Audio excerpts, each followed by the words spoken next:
Prime Minister and myself don't have that wife issue. वो सच्चाई जो है जो वो बोलते हैं इनसे पचती ही नहीं है, इन्हें पचती नहीं है। बताइए, आपने गारंटी नहीं दी थी कि आप आय दुगनी करेंगे हमारे किसान भाइयों की? क्या आपने गारंटी नहीं दी थी आप वन पेंशन लेकर आएंगे हमारे नौजवानों के लिए जो शहीद होते हैं? क्या आपने गारंटी नहीं दी थी कि आप 2 करोड़ लोगों को नौकरी देंगे? क्या आपने गारंटी नहीं दी थी कि आप मुफ्त सिलेंडर देंगे? जी हाँ दोस्तों, पहली बार राहुल ने मोदी की पत्नी पर कह दी वो बात जिससे संसद में छा गया सन्नाटा।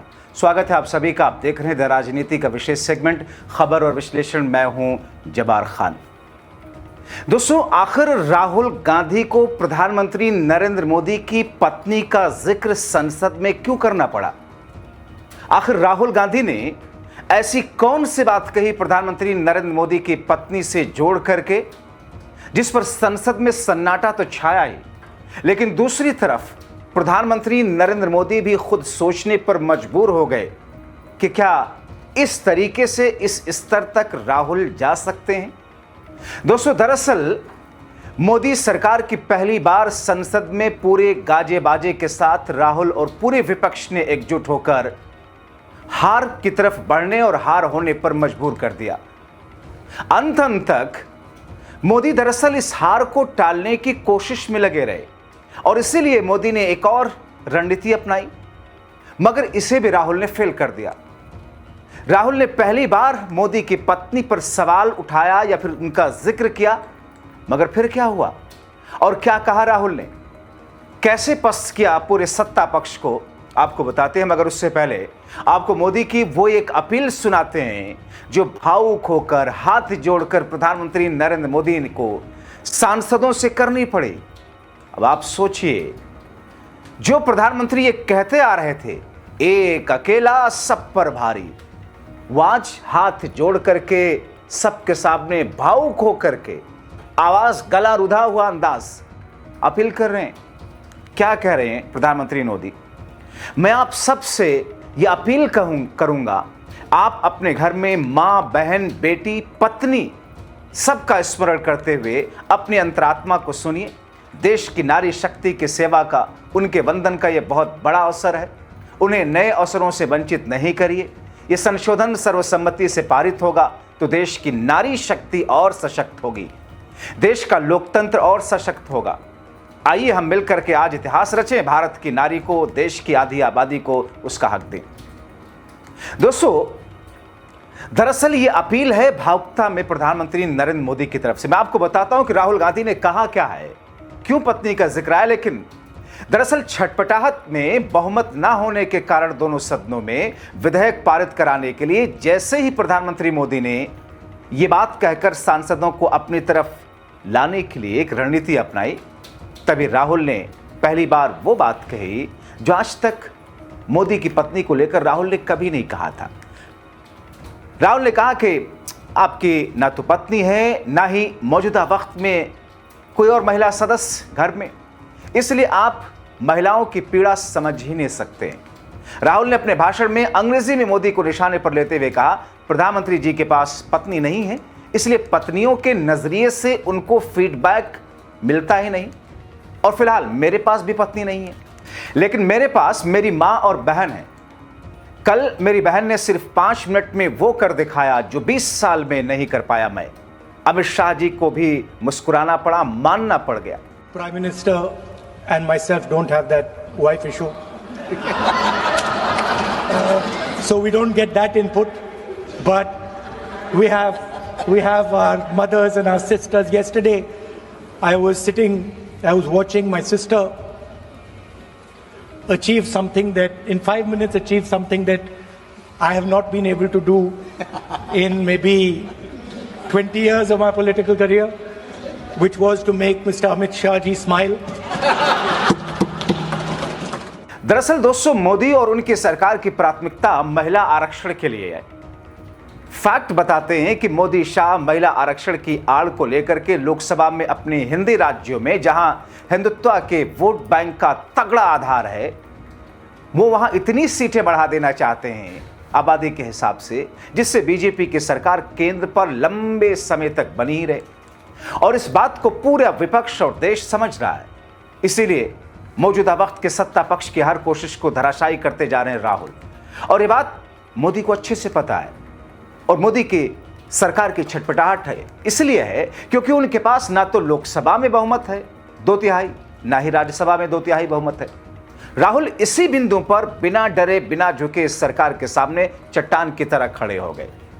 और पहली बार ऐसा मौका आया जब पूरे गाजे बाजे के साथ में सत्ता पक्ष को बैकफुट पर ढकेलने के लिए पूरे जश्न के साथ उत्साह के साथ खड़े हैं।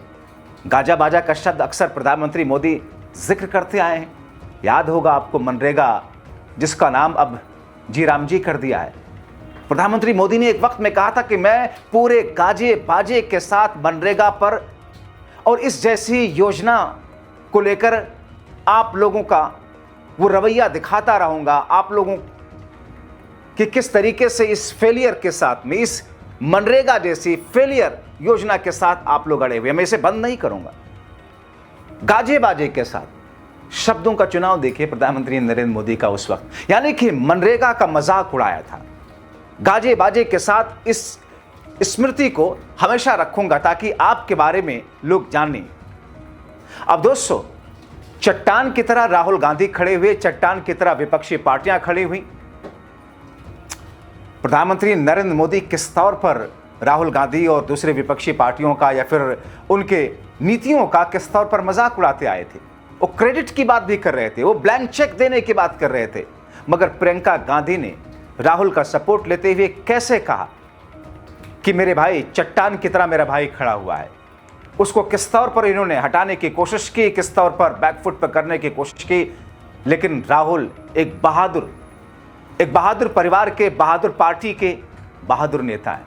एक ही व्यक्ति है इस देश में जो इन 12 सालों में इनके सामने झुका नहीं है, वो नेता प्रतिपक्ष। और वो नेता प्रतिपक्ष क्योंकि इस सदन में खड़े होके सच बोल देते हैं, बेझिझक बोल देते हैं। धन्यवाद मैडम, धन्यवाद। आप अपनी बात रखिए। इनसे सर तारीफ की। I gave her the opportunity. Yes. वो सच्चाई जो है जो वो बोलते हैं इनसे पचती ही नहीं है, इन्हें पचती नहीं है। दोस्तों, राहुल गांधी दरअसल इस बात को समझते हैं कि महिला आरक्षण, मौजूदा वक्त की सरकार उस आरक्षण की बुनियाद पर महिलाओं का सशक्तिकरण नहीं करना चाहती, उस आरक्षण की आड़ को लेकर के डिलिमिटेशन करना चाहती है जिससे उनको फायदा हो। राहुल गांधी ने कहा कि यह महिला आरक्षण बिल महिलाओं को सशक्त नहीं बनाएगा, यह शर्मनाक कानून है, पुराना कानून लाओ, हम समर्थन देंगे। यह सिर्फ भारत के निर्वाचन क्षेत्र के नक्शे को बदलने के लिए है। भारत के इतिहास में यह सबसे कड़वा सच है, मैं इसके बारे में सब जानता हूं। ये ओबीसी दलित वर्गों के लिए क्रूरता वाला बिल है। सभी जानते हैं कि ओबीसी दलित और महिलाओं के साथ होता क्या है। सरकार ओबीसी का अधिकार छीनना चाहती है। ऑपरेशन सिंदूर, नोटबंदी का जादूगर पकड़ा गया। इस पर एनडीए सांसदों ने विरोध करना शुरू कर दिया। राहुल बोले प्रधानमंत्री का, एनडीए के लोग बोले कि राहुल प्रधानमंत्री का अपमान कर रहे हैं। इसके बाद स्पीकर ओम बिरला ने उनके विवादित शब्दों को कार्रवाई से हटा दिया। दोस्तों, महिला आरक्षण 2029 के चुनाव में लागू करने के लिए दरअसल सरकार को संविधान 131वां संशोधन बिल 2026 पास करना अनिवार्य है। नियम के मुताबिक संविधान संशोधन के लिए सदन में मौजूद सदस्यों को 2/3 बहुमत होना चाहिए। लोकसभा में 540 सीटें, 543 हैं, लेकिन 540 सीटें अभी हैं, 3 सीटें खाली हैं, जिसके हिसाब से 360 सांसदों का समर्थन जरूरी है। लेकिन एनडीए के पास सिर्फ 360 होना चाहिए, हैं 293। यानी सरकार अभी भी जादुई आंकड़े से 67 सीटें दूर है। अगर विपक्ष की बड़ी पार्टियां जैसे कि सपा, टीएमसी, आरजेडी और डीएमके वोटिंग का बहिष्कार नहीं करती हैं तो इस बिल का पास होना नामुमकिन सा लग रहा है।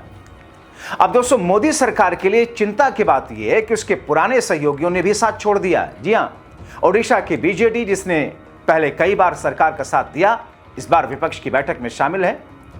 एनडीए का हिस्सा रही शिरोमणि अकाली दल हरसिमरत कौर ने साफ कर दिया कि उनकी पार्टी मौजूदा स्वरूप में इस बिल का विरोध करेगी। जब बिल पेश किया गया तब भी सरकार के पक्ष मात्र 252 वोट पड़े थे। जबकि विरोध में 185, जो साफ संकेत है नंबर गेम फिलहाल सरकार के पक्ष में नहीं है। दोस्तों, दरअसल विपक्ष के विरोध की सबसे बड़ी जड़ परिसीमन बिल 2026 है। अगर ये तीनों बिल 131वां संशोधन परिसीमन और यूटी संशोधन पास हो जाते हैं तो लोकसभा की सीटों की संख्या 543 से बढ़ाकर 850 कर दी जाएगी। दक्षिण भारतीय दल इसे फेडरल ढांचे पर हमला बता रहे हैं, क्योंकि जनसंख्या के आधार पर उत्तर भारत की सीटें बढ़ेंगी, दक्षिण का प्रतिनिधित्व कम होगा। यही कारण है कि यह बिल केवल महिला आरक्षण का मुद्दा नहीं है, बल्कि राज्यों के अधिकार की लड़ाई बन चुका है। तो जब राहुल गांधी ने मोदी सरकार को अब एक तरीके से राजनीतिक तौर पर घुटनों पर ला दिया, तो फिर से मोदी टीम विधेयक पारित कराने के लिए मोदी गारंटी चिल्लाने लगी। तभी सपा सांसद और अखिलेश यादव की पत्नी डिंपल ने पहली बार आक्रामकता के साथ में कैसे धागे खोले, वो भी सुन लीजिए। गारंटी की बात की जा रही थी कल, गारंटी, ये तो समय बताएगा। ये तो गारंटी की बात कर रहे थे। बताइए, आपने गारंटी नहीं दी थी कि आप आय दुगनी करेंगे हमारे किसान भाइयों की? क्या आपने गारंटी नहीं दी थी आप 1 पेंशन लेकर आएंगे हमारे नौजवानों के लिए जो शहीद होते हैं? क्या आपने गारंटी नहीं दी थी कि आप 2 करोड़ लोगों को नौकरी देंगे? क्या आपने गारंटी नहीं दी थी कि आप मुफ्त सिलेंडर देंगे? क्या आप यूपी में गारंटी देके नहीं आए थे कि होली और दिवाली में आप महिलाओं को मुफ्त सिलेंडर देने का कार्य करेंगे? क्या वहाँ के आवारा पशुओं को आप उनकी जो समस्या है उसको सुलझाने का काम करेंगे? आपने नोटबंदी में भी गारंटी दी थी कि आप आतंकवाद को खत्म करेंगे। आप सबसे ज्यादा घटनाएं आतंकवाद की अगर हुई हैं तो भारतीय जनता पार्टी की सरकार के समय हुई। जाहिर तौर पर दोस्तों, राहुल गांधी भी आज तक प्रधानमंत्री नरेंद्र मोदी के परिवार को लेकर के उन्होंने शायद ही कभी कुछ नहीं कहा, लेकिन उन्होंने जिस अंदाज में, हल्के फुल्के अंदाज में जिस तरीके से कहा कि ना तो प्रधानमंत्री जी के पास पत्नी है ना मेरे पास में, महिलाओं के पत्नियों के नजरिए से फीडबैक किया, इसलिए हम उसे समझ नहीं सकते, लेकिन मेरी मां है मेरे पास, मेरी बहन है, इसलिए मैं बेहतर तरीके से समझता हूं प्रधानमंत्री नरेंद्र मोदी के मुकाबले। अब दोस्तों, इन तमाम कड़ियों को जोड़ करके आप क्या कहेंगे, अपनी राय कमेंट बॉक्स में जरूर लिखिए। Prime Minister and myself don't have that wife issue. वो सच्चाई जो है जो वो बोलते हैं इनसे पचती ही नहीं है, इन्हें पचती नहीं है। बताइए, आपने गारंटी नहीं दी थी कि आप आय दुगनी करेंगे हमारे किसान भाइयों की? क्या आपने गारंटी नहीं दी थी आप 1 पेंशन लेकर आएंगे हमारे नौजवानों के लिए जो शहीद होते हैं? क्या आपने गारंटी नहीं दी थी कि आप 2 करोड़ लोगों को नौकरी देंगे? क्या आपने गारंटी नहीं दी थी कि आप मुफ्त सिलेंडर देंगे?